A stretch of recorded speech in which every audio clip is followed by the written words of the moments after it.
नमस्कार, बहुत स्वागत है आप सभी का। मैं हूं आपके साथ नैना यादव, लेकर हाजिर हूं हमारा खास शो आक्रमण। दुनिया में इस वक्त आक्रमण का दौर है, प्रहार प्रचंड है, वार लगातार है। कहीं गोलियों की गूंज से शहर कांप रहे हैं तो कहीं मिसाइलों की बरसात ने आसमान काला कर रखा है। किसी मोर्चे पर हाहाकार है, इमारतें ढह रही हैं, सीमाएं टूट रही हैं। अब आज आक्रमण में जिन 3 बड़ी तस्वीरों की हम बात करेंगे, वो बड़ी 3 तस्वीरें दुनिया के 3 अलग अलग मोर्चों पर धधकते हुए जंग के शोले दिखा रही है। 3 दृश्य, 3 खतरे और एक ही सवाल, क्या दुनिया एक बड़े युद्ध की तरफ बढ़ रही है? जो 3 बड़ी तस्वीरें हैं उनमें पहली तस्वीर करीब 4 साल से जारी रूस और यूक्रेन की जंग का सबसे भीषण रूप सामने आ रहा है। सर्दियों में पारा गिरने के साथ ही जंग का तापमान भी बढ़ता जा रहा है। रूस की बारूदी बारिश से यूक्रेन का चप्पा चप्पा दहल रहा है और इस बड़ी खबर के बारे में आपको हम आगे विस्तार से बताएंगे। दूसरी जो बड़ी तस्वीर आज नजर आई है आक्रमण में, वो आई है रूस के मुकाबले के यूरोप की तैयारियां किस तरह से हैं। दरअसल यूरोप को आशंका है कि यूक्रेन के बाद रूस अब उन पर भी हमला कर सकता है, लिहाजा उन्होंने अपनी सुरक्षा के लिए तैयारियां तेज कर दी। उधर खबर है कि पुतिन भी यूक्रेन के साथ ही यूरोप पर मौत बरसाने की तैयारियों में है। और जो तीसरी तस्वीर आई है वो मिडिल ईस्ट में बदलते शक्ति संतुलन से जुड़ी हुई है। एक दूसरे का विरोध करने वाले 2 देश अब करीब आ रहे हैं और उनके गठबंधन से इस्राइल को बड़ा खतरा हो सकता है। कौन है वो देश, उनसे क्या खतरा है, इस पर भी हम आपको अपने खास कार्यक्रम आक्रमण में आगे विस्तार से बताएंगे। तो ये 3 बड़ी तस्वीरें हैं जो लगातार दर्शाती हैं किस तरह के हालात हैं। लेकिन शुरुआत इस समय की बड़ी खबर के साथ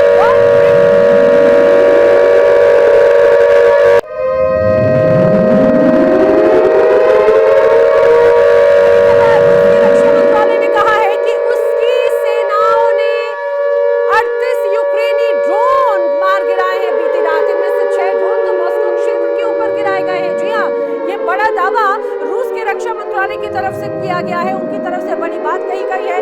ये कहा जाए जो बीती रात रही वो खास तौर से रूस और यूक्रेन के लिए बड़ी खतरनाक थी। जो तस्वीरें सामने आई वो यही दर्शाती भी हैं एक एक करके किस तरह से बड़े टारगेट किए गए हैं। देखिए, रूस का मंत्रालय कहता है कि यहाँ पर 38 ड्रोन मार गिराए हैं। 6 ड्रोन मॉस्को क्षेत्र में थे, राजधानी की ओर ये उड़ रहे थे और कैसे उन्हें मार गिराया है उसकी तस्वीरें ये विस्तार से मैं आपको दिखाती हूँ। देखिए, आसमान में आपको ड्रोन उड़ता हुआ नजर आएगा और इसी बीच यहाँ पर होता है सीधे टारगेट और होता है जोरदार धमाका। पिछले कुछ वक्त से रूस और यूक्रेन के बीच में यही ड्रोन बहुत निर्णायक और सबसे ज्यादा घातक नजर आए हैं। किस तरह से टारगेट किए, और रक्षा मंत्रालय बता रहा है रूस का कि यूक्रेन की तरफ से ड्रोन यूक्रेन की तरफ से दागे गए थे और 38 ड्रोन पूरी तरह से नेस्तनाबूद कर दिए गए हैं। इसी बीच एक और बड़ी खबर, बड़ी वॉर ब्रेकिंग बड़ी खबर रूस यूक्रेन युद्ध से जुड़ी हुई है। रूस ने प्रोकोवस्क पर बड़ा हमला किया है। जी हां, रूस की सेना ने दरअसल रॉकेट दागे हैं और रॉकेट जो दागे गए वो बड़े विध्वंसक थे। यूक्रेन को बहुत बड़ा नुकसान हुआ है, ये बड़ा दावा इस बीच जरूर किया जाता है। देखिए, यहाँ पर ये एक तरफ आपको रूस की सेना नजर आती है और सामने है टारगेट है यूक्रेन का इलाका। रूस की सेना ने रॉकेट से अटैक किया, यूक्रेन को बड़ा नुकसान हुआ। टारगेट किस जगह किया गया था? रूस ने यह टारगेट किया प्रोकोवस्क पर। पिछले कुछ वक्त में प्रोकोवस्क पे बड़े विध्वंसक हमले लगातार रूस की सेना की तरफ से किए जा रहे हैं। माना जा रहा है जिस तरह से यहाँ पर तबाही मचाई गई है, रूस जल्द ही इस इलाके पर अपना दबदबा, अपना झंडा यहाँ पर गाड़ सकता है। यही बात एक बड़ी तस्वीर यहाँ पर नजर आती है। और इसी बीच एक और बड़ी खबर, रूस का गुलाई पोले पर बड़ा अटैक है। बताया जा रहा है थर्मोबैरिक हथियारों से भीषण हमला यहाँ पर किया गया है। ज़ेलेंस्की की सेना को इस बीच भारी नुकसान हुआ है। रूस सांस लेने तक की जगह फिलहाल यूक्रेन की सेना और ज़ेलेंस्की के सामने नहीं छोड़ना चाहते। ताबड़तोड़ एक के बाद एक बड़े हमले और उन हमलों से बड़ी तबाही सीधे यूक्रेन में नजर आती है। और यही बड़ी तस्वीर है, रूस की तरफ से बड़े हमले किए गए हैं। गुलाई पोले पर बड़ा अटैक हुआ है थर्मोबैरिक हथियारों से, यानी कि अत्याधुनिक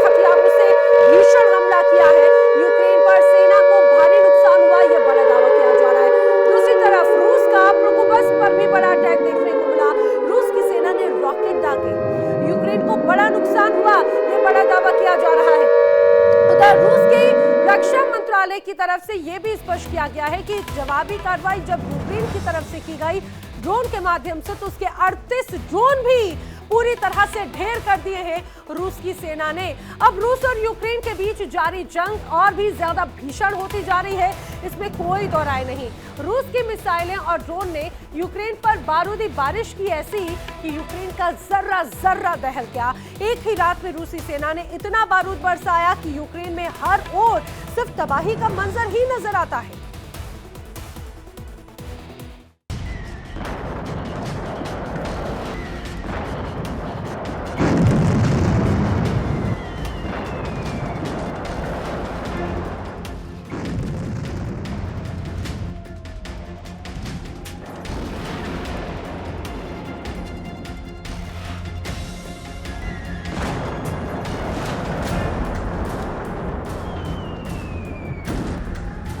एक रात, सिर्फ एक रात, और आसमान से गिरी बारूद की बारिश ने यूक्रेन के कई शहरों को मलबे के ढेर में बदल दिया।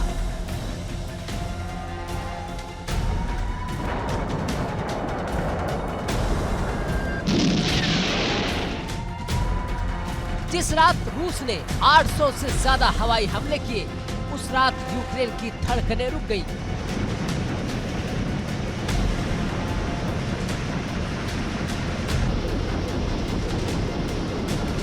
हाँ, ये कोई आंकड़ा नहीं, ये 2025 की जंग का सबसे खतरनाक चेहरा है। पुतिन के फाइटर प्लेन्स, ड्रोन और मिसाइलें एक साथ आसमान में दहाड़ रही थी।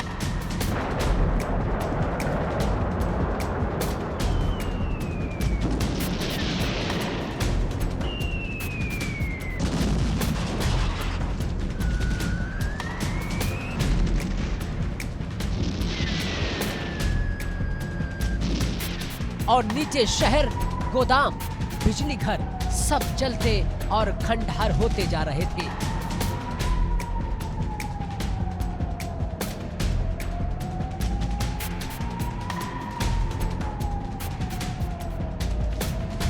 यूक्रेन के राष्ट्रपति ज़ेलेंस्की बिल्कुल बेबस, बिल्कुल थके हुए और बिल्कुल घिरे हुए दिख रहे हैं।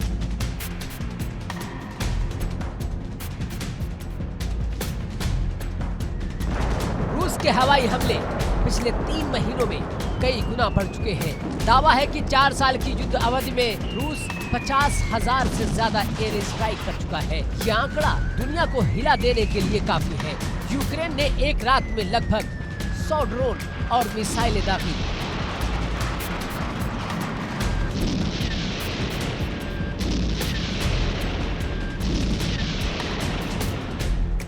लेकिन रूस ने जो पलटवार किया वो विनाश की परिभाषा बन गया। 800 एयर स्ट्राइक, पूरी रात धमाके, चारों दिशाओं से हमले और कयामत का मंजर।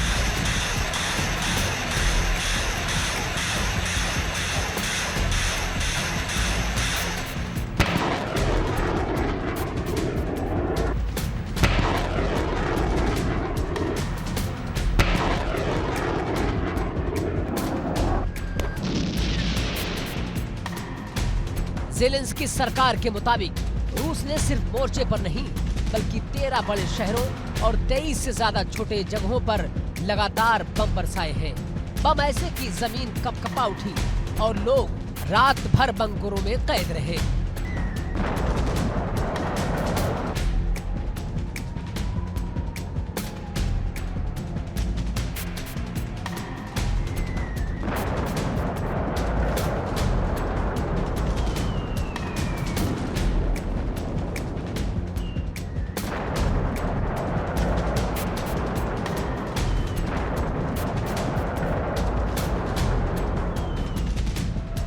तो 2025 साल शुरू होते ही यूक्रेन पर हमला इतना तेजी से बढ़ा कि पश्चिमी देश भी पहली बार खुद को असहाय महसूस कर रहे हैं, क्योंकि रूस अब सिर्फ सैन्य ठिकानों पर नहीं, पूरा इंफ्रास्ट्रक्चर तबाह कर रहा है।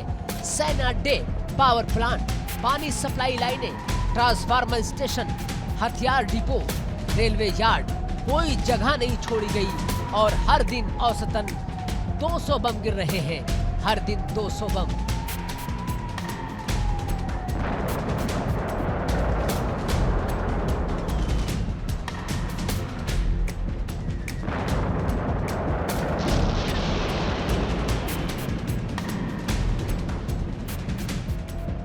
कीव अंधेरे में डूबा पड़ा हुआ है, ओडिशा धुएं से ढका है, खार्किव लगातार दहशत में है, डिप्रो बार बार टारगेट पर है।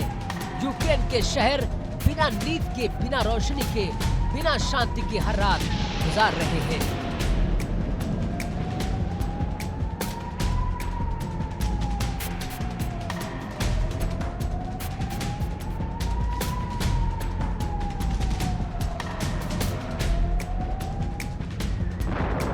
ज़ेलेंस्की की मुश्किल ये है कि चाहकर भी रूस को जवाब देना आसान नहीं है।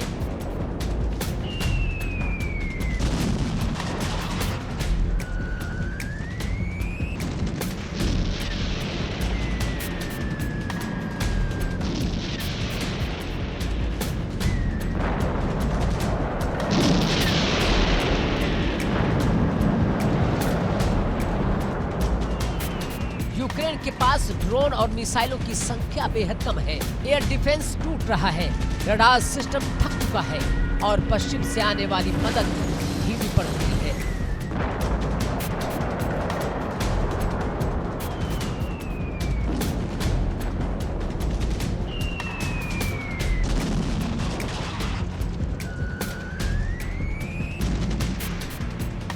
लेकिन रूस अपनी रफ्तार बढ़ा चुका है, क्योंकि मॉस्को को लगता है यूक्रेन की कमजोरियां अब पूरी तरह खुल चुकी है।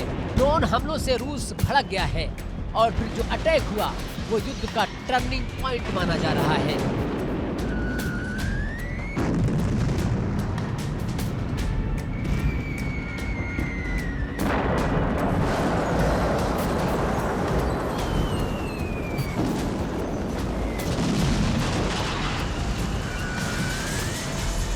800 हमले वाली रात में यूक्रेन का आसमान लाल लाल चमकता रहा, मिसाइलें ऊपर उड़ती रही, इंटरसेप्टर नीचे गिरते रहे।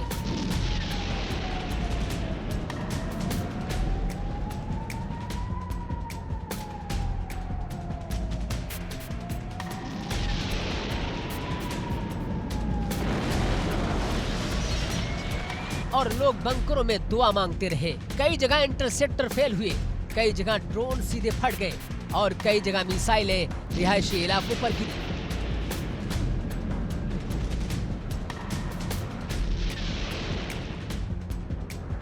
सिर्फ हमले नहीं, हमले का पैटर्न भी बदल चुका है। रूस लगातार cyber attack, GPS jamming, satellite blinding और इलेक्ट्रॉनिक वारफेयर का इस्तेमाल कर रहा है।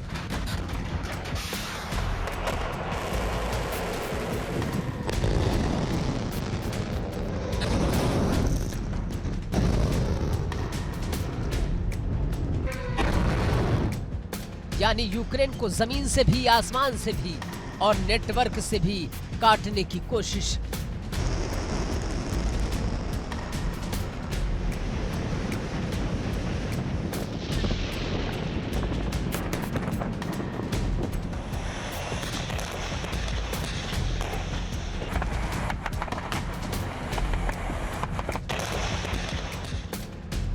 पश्चिमी देश आरोप लगा रहे हैं कि रूस जानबूझकर सदियों को हथियार बना रहा है। हीटिंग सिस्टम, बिजली सप्लाई, पावर इंफ्रास्ट्रक्चर सब निशाने पर है। जाड़े में जब तापमान -10 से -15 डिग्री तक जाता है तो बिजली कटने का मतलब खतरा, मौत और विस्थापन।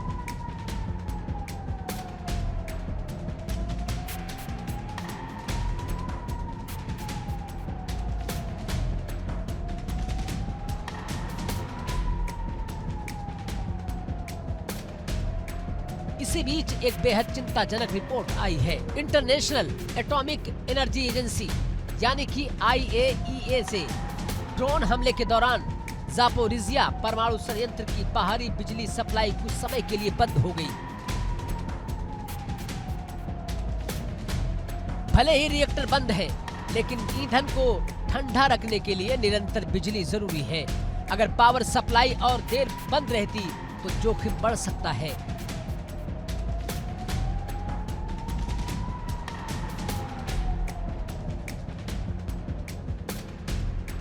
दुनिया की सबसे बड़ी न्यूक्लियर साइट ज़ापोरिज़िया प्लांट कई महीनों से जंग के बीच में फंसा हुआ है। IAEA इसे अनकंट्रोल रिस्क जोन कह चुका है, क्योंकि आसपास लगातार हमले हो रहे हैं, ड्रोन मंडरा रहे हैं और पावर सप्लाई बार बार बंद हो रही है। महज एक गलती, एक मिसाइल या एक बिजली कटौती और यूरोप के बीच में एक बड़ा हादसा हो सकता है। ये डर पूरे यूरोप में फैल चुका है।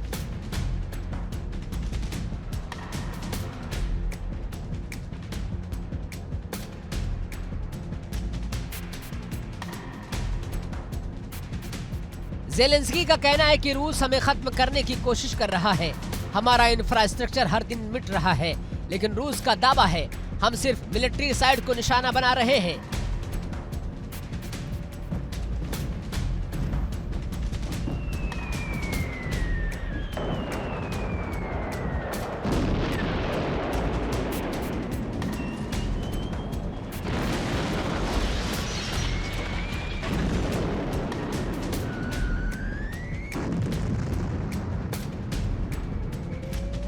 यूक्रेन खुद नागरिकों को ढाल बनाता है। दोनों दावे अपनी जगह, लेकिन सच ये है कि मौत, तबाही और चिंता दिन ब दिन बढ़ती जा रही है। 800 हमलों वाली रात यूक्रेन के इतिहास में दर्ज हो चुकी है। वो रात जब सड़कों पर सन्नाटा था, बंकरों में हजारों लोग थे और आसमान में सिर्फ बारूद बोल रहा था।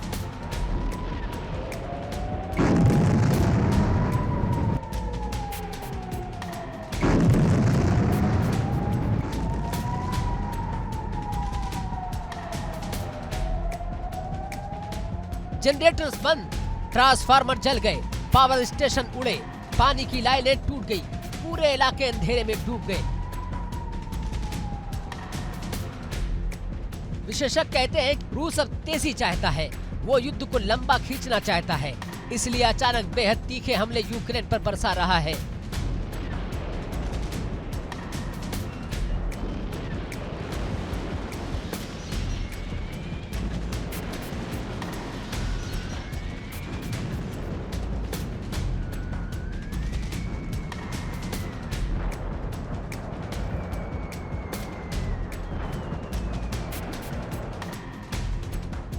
और दूसरी तरफ यूक्रेन धीमा पड़ रहा है, हथियार कम, एयर डिफेंस कमजोर और पश्चिमी मदद अनिश्चित।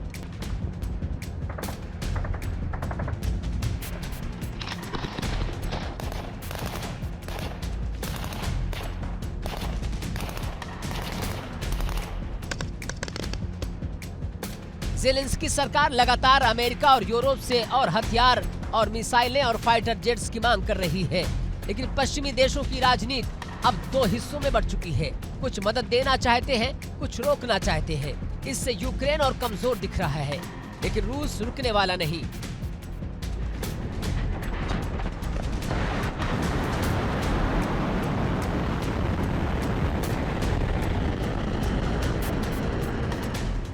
पुतिन चाहते हैं कि यूक्रेन दो हिस्सों में टूटे, सरकार झुके और नेटो पीछे हट जाए। इसलिए पुतिन का हर हमला सीधा संदेश देता है, यूक्रेन अब तुम्हारे पास वक्त नहीं।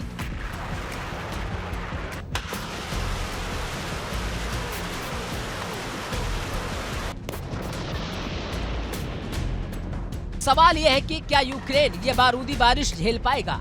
क्या लगातार 200 बम रोजाना, 800 बम रातों रात, पावर प्लांट, हथियार डिपो, रेल नेटवर्क सब खत्म होने के बाद यूक्रेन खड़ा रह पाएगा? साल 2025 यूक्रेन के लिए सबसे अंधेरा साल बन चुका है।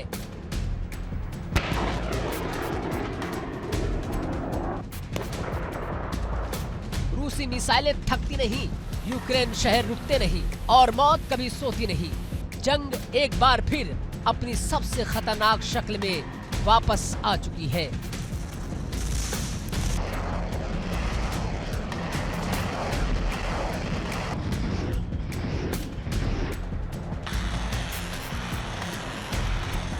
Bureau report, India daily.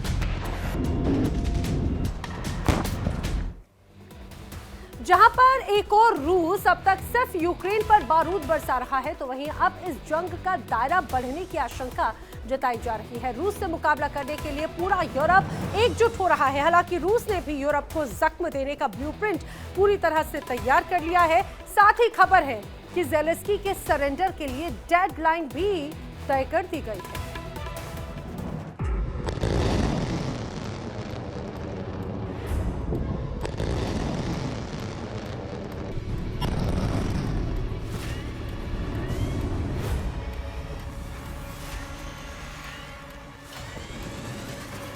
Europe आज फिर दहशत में है।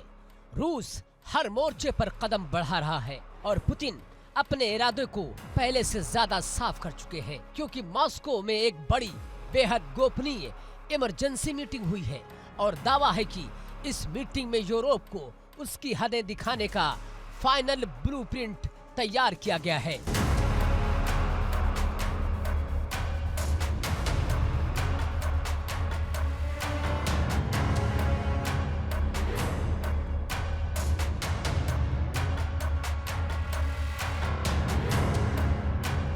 जी हाँ, रूस ने यूक्रेन के सरेंडर की सीमा तय कर दी है। दिसंबर से जनवरी के आखिरी हफ्ते तक की डेडलाइन और इन्हीं महीनों में यूरोप पर संभावित हमले का टारगेट भी तय किया जा चुका है।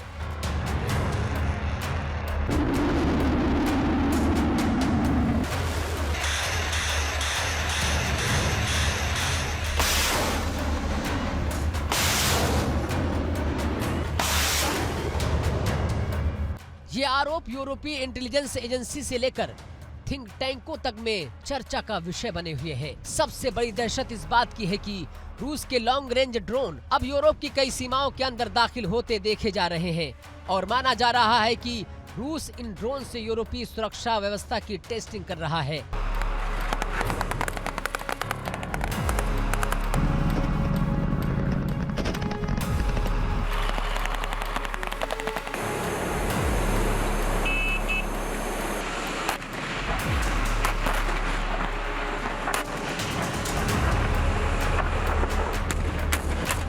टेस्टिंग यानी कहां सेध लग सकती है, कहां से हमला आसान होगा, कौन सी मिलिट्री साइट कमजोर है, सब कुछ ड्रोन से चेक किया जा रहा है। और ये सिर्फ दावे नहीं, यूरोप में कई जगहों पर ड्रोन दिखने की घटनाएं दर्ज की गई हैं। फ्रांस, रोमानिया, इस्टोनिया यानी पश्चिमी यूरोप, पूर्वी यूरोप और उत्तरी यूरोप, तीनों दिशाओं में रूसी सेना। फ्रांस में ड्रोन दिखा तो पेरिस में खलबली मच गई। रोमानिया में ड्रोन मंडराया तो नेटो ने इमरजेंसी प्रोटोकॉल एक्टिव कर दिया। इस्टोनिया में ड्रोन दिखा तो बाल्टिक देशों ने अपने एयर डिफेंस की तैनाती दोगुनी कर दी। और तस्वीर यही बताती है कि रूस काला सागर से लेकर बाल्टिक सागर और सीधा भूमध्य सागर तक अपनी मौजूदगी दिखा चुका है।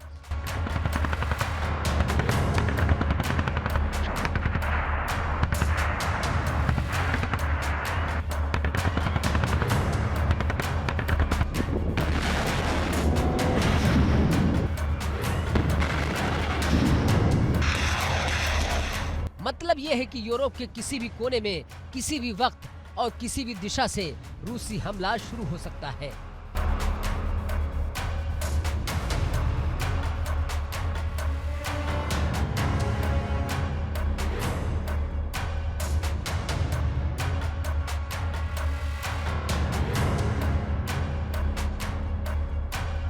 रूस की इंटेलिजेंस के मुताबिक रूस के पास हमले के दो बड़े विकल्प हैं। पहला hybrid attack, cyber drone, sabotage, energy system target यानी यूरोप को भीतर से हिला देना। दूसरा air strike, long range missile और लॉन्ग रेंज ड्रोन से सीधे मिलिट्री पर टारगेट करना। और ऐसा माना जा रहा है कि पुतिन ने इसकी तैयारी 16 साल पहले शुरू कर दी थी।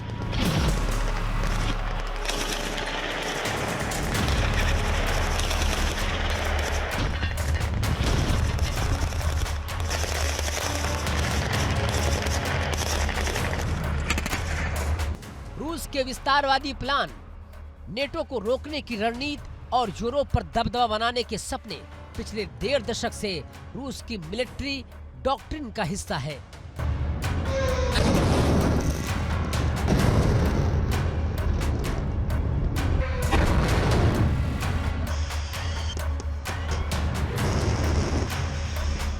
अब उसी ब्लूप्रिंट को फाइनल रूप देने के लिए रूस लगातार अपनी फौज तैयार कर रहा है, मिलिट्री बजट बढ़ा रहा है, नई मिसाइलें तैनात कर चुका है और फ्लीट्स को काला सागर और बाल्टिक रूट्स पर स्कॉट कर दिया गया है।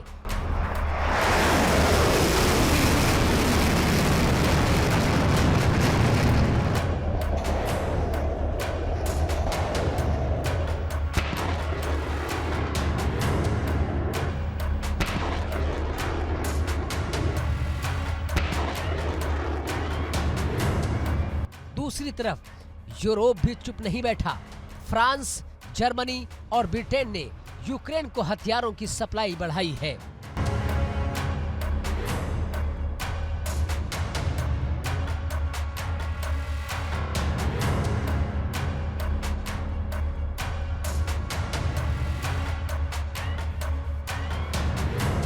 इटली ने अपने सैनिकों की तैनाती बढ़ाई। बाल्टिक और भूमध्य सागर में सी पेट्रोलिंग तेज कर दी गई, लेकिन रूस इस सप्लाई को सीधे युद्ध की घोषणा की तरह देख रहा है।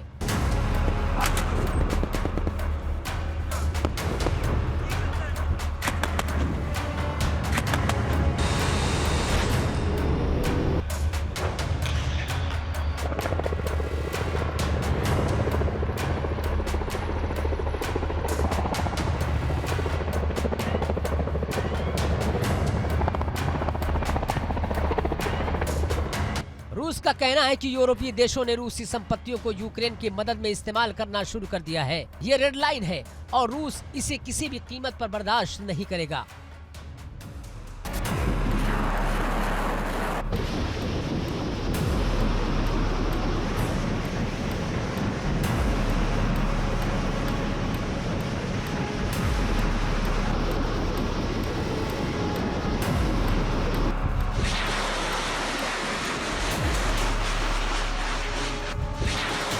संदेश साफ है कि यूरोप इसकी कीमत चुकानी पड़ेगी। इसी बीच यूरोप में खबरें आ रही हैं कि कई जगह लोग आसमान में अनचाहे ड्रोन देखते हैं, फायरिंग की आवाजें सुनने का दावा कर रहे हैं। नेटो के पास दर्ज हुई कई रिपोर्ट में कहा गया कि ड्रोन कभी रिकॉर्ड हो जाते हैं तो कभी कुछ सेकंड में गायब हो जाते हैं। ये दहशत फैलाने के लिए काफी है।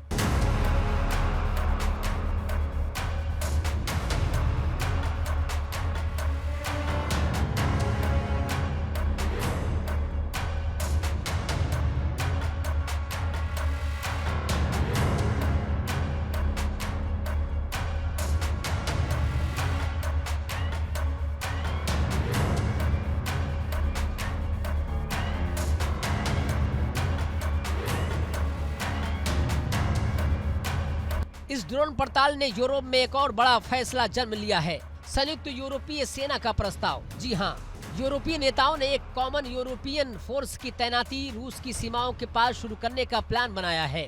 ये कदम नेटो से अलग माना जा रहा है। मतलब खतरा बढ़ा और तात्कालिक समझा जा रहा है, लेकिन असली तनाव तब बढ़ा जब रूस का न्यूक्लियर सबमरीन बाल्टिक इलाके में देखे जाने का दावा सामने आया है। इस दावे ने स्वीडन, नॉर्वे, डेनमार्क और फिनलैंड चारों देशों में सुरक्षा अलर्ट को एक झटके में बढ़ा दिया।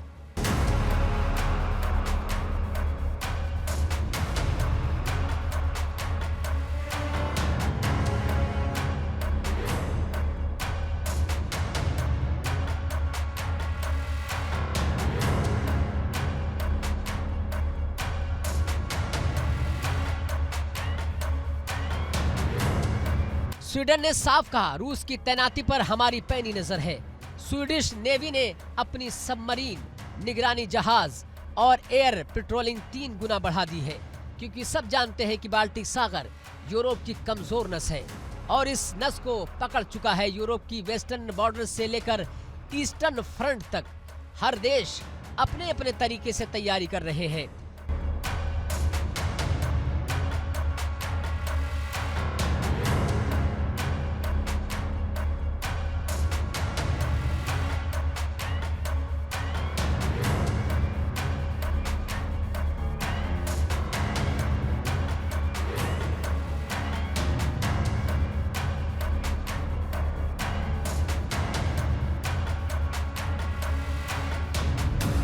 ब्रिटेन ने बाल्टिक को अतिरिक्त फाइटर जेट्स भेजने का ऐलान किया है। फ्रांस ने विशेष ऑपरेशनल टीम तैनात करने का दावा किया है। इटली ने यूक्रेन को नई मिसाइल डिफेंस देने की बात कही है। यानी यूरोप हर मोर्चे पर रूस के लिए खुद को तैयार कर रहा है। लेकिन सवाल है, क्या ये बढ़ती तैयारियां एक और विश्व युद्ध की आहट है?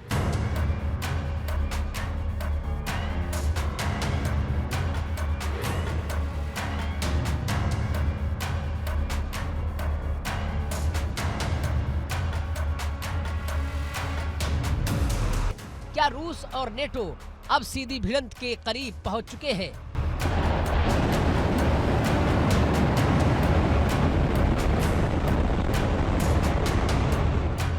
क्या बाल्टिक सागर की लपटें पूरे यूरोप को जंग की आग में झोंक देंगी?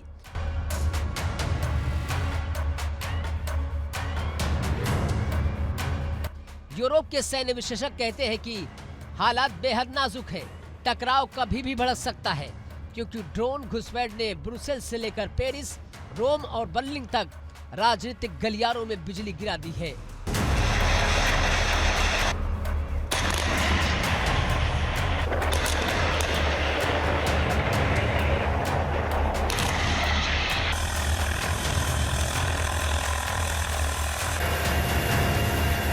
यूक्रेन युद्ध को 4 साल होने को है, लेकिन अब बात यूक्रेन बनाम रूस से निकलकर सीधे नेटो बनाम रूस की दिशा पकड़ती दिख रही है।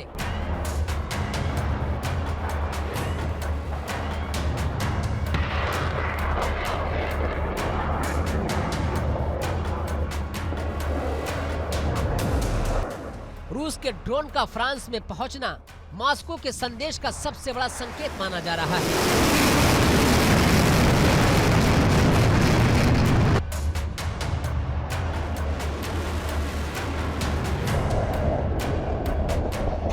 यूरोप की चिंता सिर्फ हमला नहीं, हमले का पैटर्न है, क्योंकि ड्रोन सबसे साइलेंट हथियार और मिसाइल सबसे तेज। अगर दोनों का कॉम्बिनेशन हुआ तो यूरोप का एयर डिफेंस कई जगह फेल हो सकता है।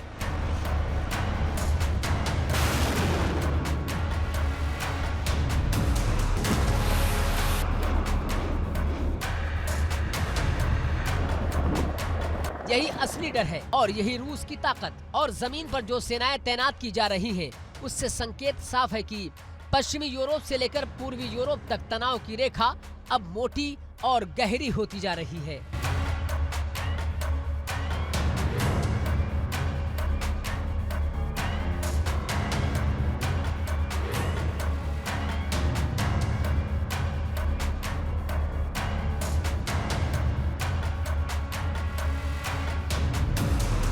रूस और नेटो दोनों तरफ जंगी तैयारियां शब्दों की नहीं, संकेतों की नहीं, बल्कि युद्ध को बुला रही है। और इतिहास बताता है कि जब यूरोप में हथियार बढ़ते हैं तो दुनिया का भूगोल बदल जाता है। तो क्या नई जंग तय हो चुकी है? क्या यूरोप की सीमाओं पर रूस का अगला कदम एक बड़े संघर्ष की शुरुआत है?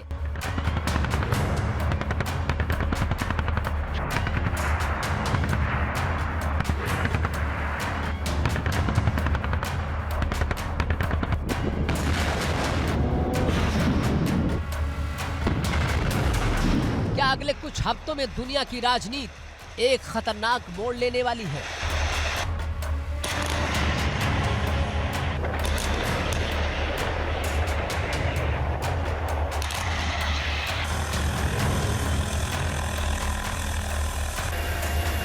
ये जवाब समय देगा, लेकिन संकेत साफ साफ चिल्ला रहे हैं। यूरोप एक बड़ी जंग के दरवाजे पर दस्तक दे रहा है।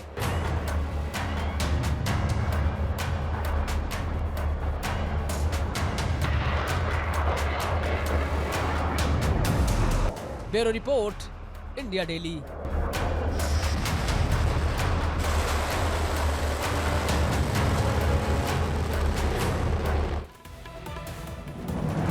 और आइए अब बात कर लेते हैं अगली बड़ी वॉर ब्रेकिंग की। आक्रमण में अगली बड़ी खबर, ईरान का बड़ा दावा।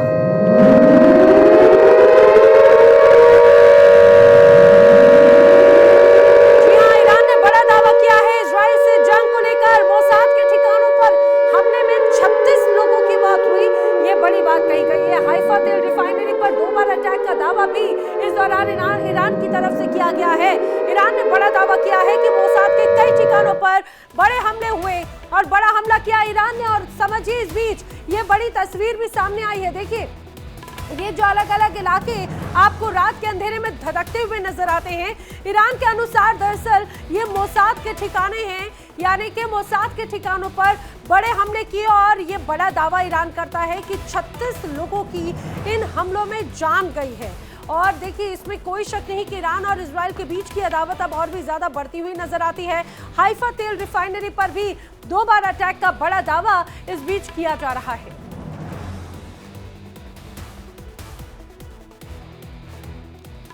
बात मिडिल ईस्ट में तैयार हो रहे नए सियासी समीकरण की। सऊदी अरब और ईरान के रिश्तों पर अब जमी हुई बर्फ पिघलती नजर आती है। जी हां, सही सुन रहे हैं आप, क्योंकि दोनों देश एक दूसरे के करीब आते दिख रहे हैं। ये उनके बीच की बढ़ती हुई खाई इजराइल के लिए सरदर्द बन सकती है। खबरों की माने तो पश्चिम एशिया में सऊदी अरब इजराइल को ज्यादा बड़ा खतरा मानता है। साथ ही सऊदी अरब अब परमाणु हथियार बनाने पर भी विचार कर सकता है।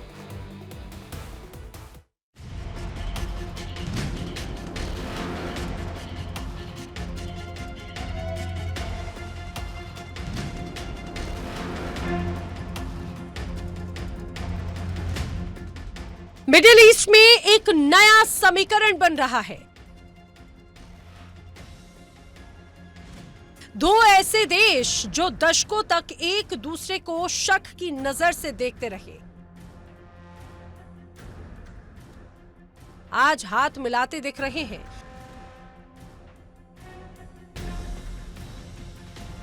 सऊदी अरब और ईरान शिया सुन्नी की पुरानी खाई धीरे धीरे भरती नजर आ रही है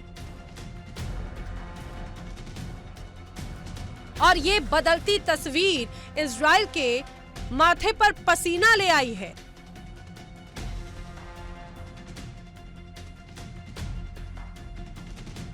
सऊदी क्राउन प्रिंस मोहम्मद बिन सलमान और ईरान के सर्वोच्च नेता आयतुल्ला अली खामनेई के बीच जो नजदीकियां बढ़ रही हैं, वो इस पूरे क्षेत्र को एक नई दिशा में ले जा सकती है।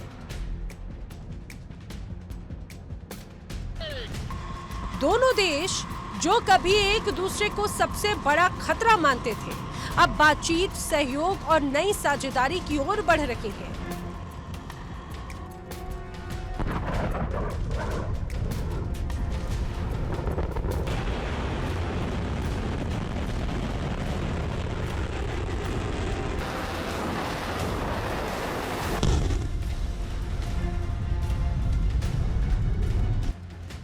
सऊदी के सीनियर राजनयिक प्रिंस तुर्की अल फैसल ने जिस तरह के बयान दिए, उसके बाद कूटनीतिक हलकों में हलचल मच गई। फैसल ने कहा कि ईरान क्षेत्र के लिए खतरा नहीं, पश्चिम एशिया की अस्थिरता की सबसे बड़ी वजह इजराइल है। ये बयान सऊदी ईरान के बीच बर्फ पिघलने का साफ संकेत देता है। दशकों से शिया ईरान और सुन्नी सऊदी अरब एक दूसरे के आमने सामने खड़े थे, लेकिन अब दोनों मुल्कों के सुर बदल रहे हैं, क्योंकि मिडिल ईस्ट एक बार फिर ज्वालामुखी बनने के मुहाने पर खड़ा है। प्रिंस तुर्की अल फैसल का कहना है कि लेबनान में हिजबुल्लाह का प्रभाव कम हुआ, सीरिया में असद सरकार कमजोर पड़ी और ईरान की क्षेत्रीय पकड़ ढीली हो रही है। लेकिन इसके बावजूद इजराइल की कार्रवाइयों ने पूरे क्षेत्र की शांति को बार बार खतरे में डाला है।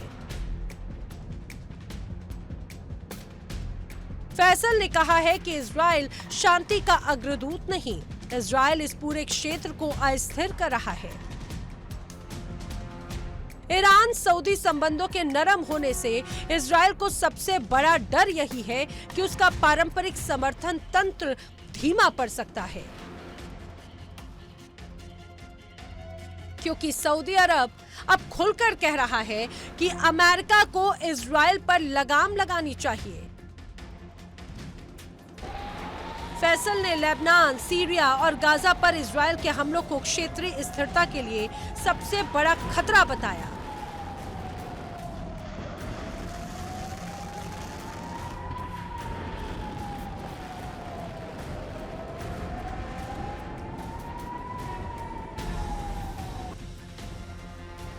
उन्होंने कहा है कि इजराइल की वजह से पूरे मिडिल ईस्ट में युद्ध की आग फैल गई और अगर इसे ना रोका गया तो चरमपंथ और भी ज्यादा बढ़ेगा।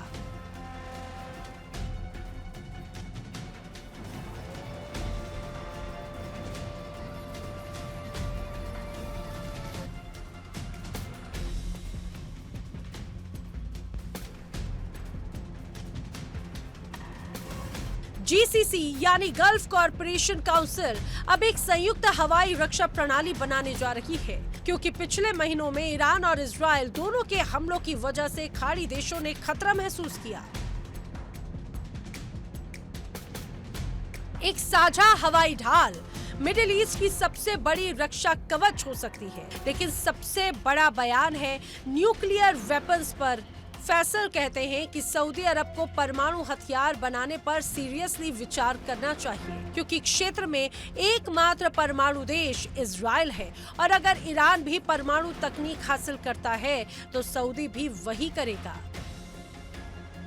ये बयान पूरे मिडिल ईस्ट में एक नए शस्त्र दौर का संकेत देता है। क्या मिडिल ईस्ट अब न्यूक्लियर बैलेंस बनाने की दिशा में बढ़ रहा है? क्या इस क्षेत्र की सुरक्षा अब हथियारों पर तय होगी? क्या दो ध्रुव विरोधी सऊदी और ईरान एक ही मोर्चे पर खड़े हो रहे हैं?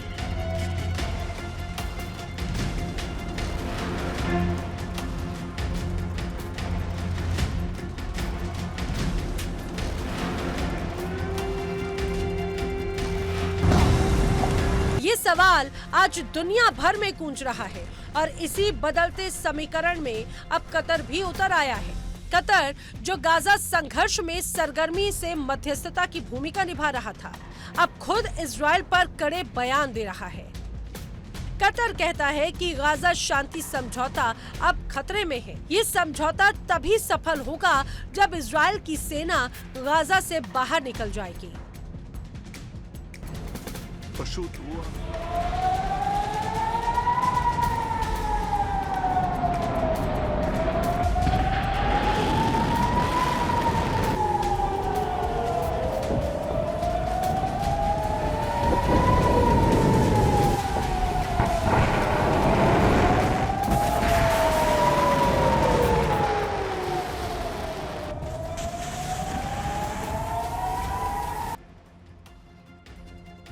कतर के इस बयान ने इजराइल को झटका दिया, क्योंकि कतर अमेरिका से लेकर यूरोप तक एक बैलेंस्ड ताकत माना जाता है। लेकिन अब कतर भी इजराइल को सीधा कटघरे में खड़ा कर रहा है। तो सवाल ये कि क्या मिडिल ईस्ट में एक नई धुरी बन रही है? ईरान, सऊदी और कतर तीनों के सुर एक जैसे क्यों हैं?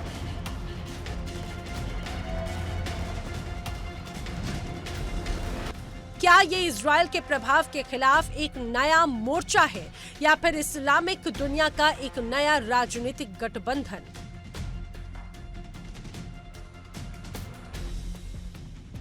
कभी सऊदी ईरान यमन युद्ध में आमने सामने थे, सीरिया में विरोधी थे, लेबनान में एक दूसरे को चुनौती देते थे, लेकिन अब हालात बदल रहे हैं, बड़ी ताकतें बदल रही हैं, दुश्मन बदल रहा है और दोस्त भी।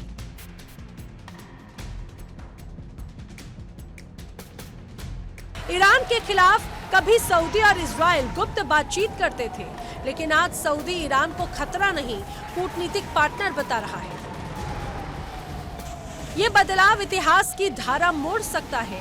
कई सुरक्षा विशेषज्ञ कहते हैं, अगर सऊदी ईरान की नजदीकी बढ़ी तो मिडिल ईस्ट का शक्ति संतुलन सीधे अमेरिका इजराइल से हटकर एक नई ब्लॉक पॉलिटिक्स में तब्दील हो जाएगा।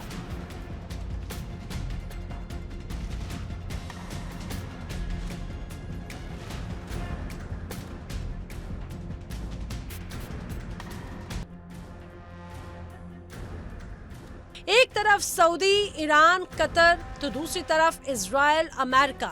ये समीकरण पूरे क्षेत्र के भविष्य को तय करेंगे। तेल, परमाणु हथियार, धार्मिक नेतृत्व और क्षेत्रीय भू राजनीति, इन चार तत्वों के बीच एक नई कहानी लिखी जा रही है।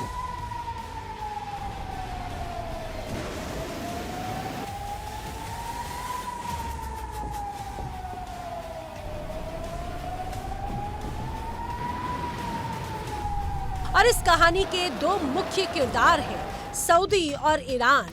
अब एक दूसरे की तरफ वो बढ़ रहे हैं। इजराइल इसको कैसे देखेगा? गाजा में ये युद्ध, लेबनान में तनाव, सीरिया में अस्थिरता और ईरान सऊदी की दोस्ती, ये सब मिलकर एक नया समीकरण बना रहे हैं। एक मिडिल ईस्ट 2.0, जहां दुश्मन बदल रहे हैं, दोस्त बदल रहे हैं और शक्ति का केंद्र भी बदल रहा है। फैसल की चेतावनी साफ है, अगर फिलिस्तीन का मुद्दा नहीं सुलझा, अगर गाजा की आग नहीं बुझी, अगर इजराइल की कार्रवाइयों पर दुनिया चुप रही, तो चरमपंथ बढ़ेगा, अशांति बढ़ेगी और मिडिल ईस्ट और भड़क सकता है।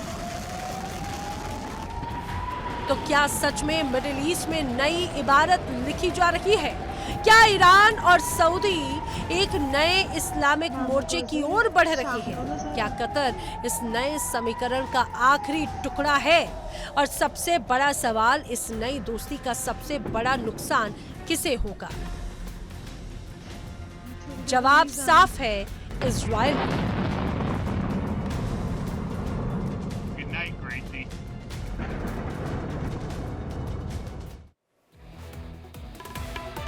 मध्य पूर्व में बारूद फिर गर्म है। वजह है हिजबुल्लाह चीफ नईम कासिम की नई धमकी, जिसने इजराइल के राजनीतिक गलियारों से लेकर सैन्य कमांड तक खलबली मचाकर रखी। नईम कासिम ने साफ साफ कह दिया है कि हमारा खून बहा है, बदला लेकर ही दम लेंगे। इजराइल को सबक सिखाए बिना हम रुकने वाले नहीं हैं। यानी संदेश एक ही, अब हिजबुल्लाह सिर्फ चेतावनी नहीं दे रहा, बल्कि जवाबी वार की उल्टी गिनती शुरू कर चुका है।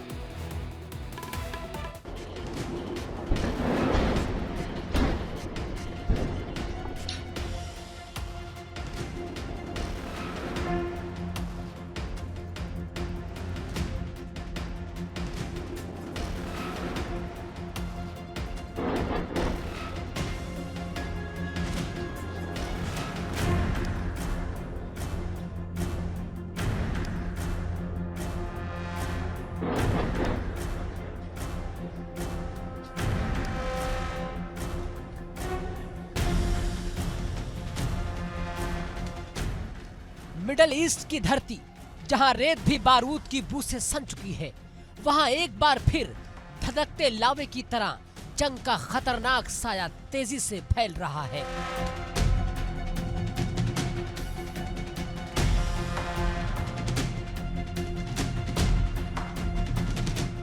इजराइल लेबनान बॉर्डर पर तनाव, सरहद पर इजरायली टैंकों की तैनाती, सीमा के इस पार और उस पार से उड़ती धमकती चेतावनियां, और दुनिया को डरा देने वाला एक सवाल, क्या अब फिर लौटने वाले हैं बारूद, गोले और मिसाइलों की वो डरावने दिन?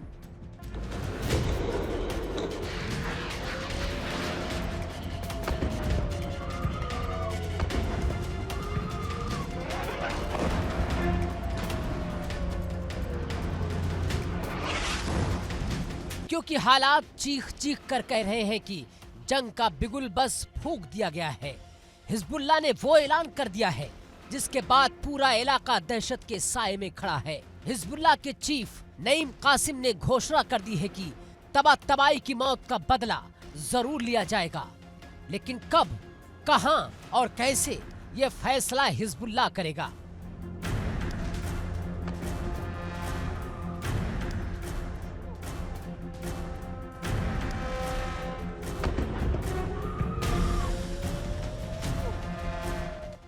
और तब से सीमा पर जैसे मौत का सन्नाटा पसरा है, लेकिन इस सन्नाटे के नीचे लावा उबल रहा है और हर सेकंड पहाड़ सा गुस्सा जमा होता जा रहा है।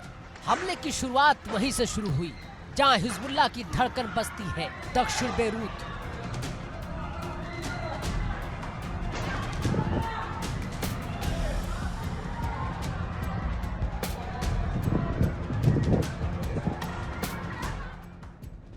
आधी रात के सन्नाटे को पहले जेट विमान की गड़गड़ाहट ने चीरा, फिर धमाका इतना जोरदार कि पूरा बैरूत कांप उठा।